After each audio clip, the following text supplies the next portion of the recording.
Welcome to KnightVision Media. My name's Tyler Knight, and today we're going to be teaching a very cool trick that has sped up my editing at least double. It's going to speed up your workflow, it's going to allow you to take on more jobs, and it's going to allow you to be far more productive in your work. Stay tuned and we'll show you guys how to do it.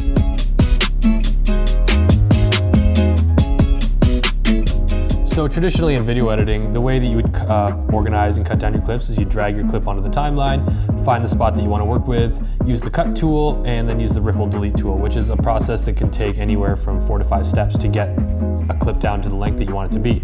So using this technique, you're going to be able to cut down a clip, get it to the spot you want, slide the clip over in a single keystroke. So you'll be able to see how much time this is really going to save you in the long run, especially if you're doing, I don't know, 4 or 5 videos a week. You can really push through a lot of content this way. So first things first, we're going to dive right into the keyboard shortcuts and we're going to set them exactly how I use them. But keep in mind, you can set them however you do choose. This is just what works for me and my projects. So what got me onto this was seeing the ripple trim previous to Playhead shortcut. And what that does is it trims the clip from the start to where the Playhead is. So we're going to leave that one where it is. We're going to change this tool here, which is ripple trim next to Playhead. We're going to type in ripple trim next to Playhead, and we're going to change that to E. Okay. Then we're going to change the W key. We're going to set to add edit to all tracks, and we're going to erase that, and we're going to put that in as, sorry, the W tool, not Q, W. There we go. So then we're going to get over to this, and we're going to set the R tool as ripple delete. So we're going to remove the shortcut that's there, and we're going to place in the R key. Then we're going to move over to the T, which is, I'm going to use this as my zoom in and zoom out. So I'm going to use the T and the G key for this. So we're going to do zoom in is going to be T, zoom out is going to be G. Now we're going to get down to the next row of keys. We're going to do A, S, D, and F. So the A key is going to be audio gain. So use A for audio. Again, this is just because your hands are in this position already. You don't have to move around, look at your keyboard. It really streamlines the process. The S tool, we're going to set to frame size. That's going to be the S tool. What this does is I work with shooting 4K a lot and edit in the 1080 timeline. So by setting this shortcut, all I have to do is select my clips, click this, and it scales all the footage to fit in the 1080 timeline. Next, we're going to get the D tool, which is going to be speed and duration. This is something I use a lot if I want to change, maybe I've shot in 60p, conformed it to 24, and I want to respeed that clip up to play at regular speed, as opposed to right-clicking, finding it in the menu. Again, this is just a shortcut that really streamlines things and makes things faster. The F tool, what I use this for, I actually can't remember what I use this for. Right now it's match frame, which is a great tool, but it's not something that I use on a regular basis.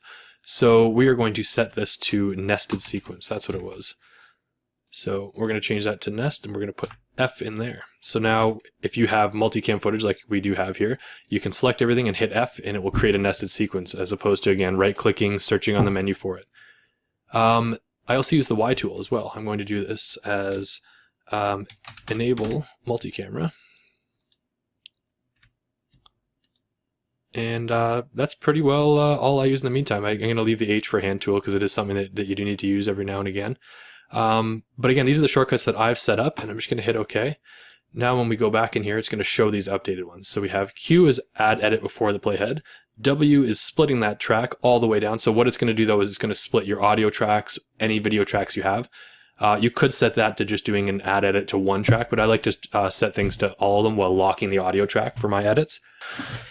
So what happened is I guess there was a couple of things set to these keys. So now we're just going to remove all the ones that I don't want. So and we've added it to all tracks on that because I don't want that.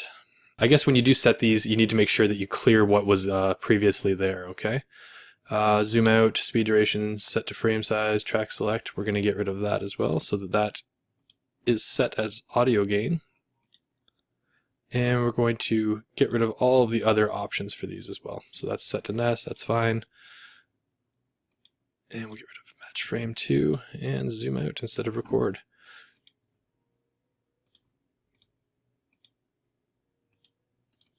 Okay, so now we have all these keys set.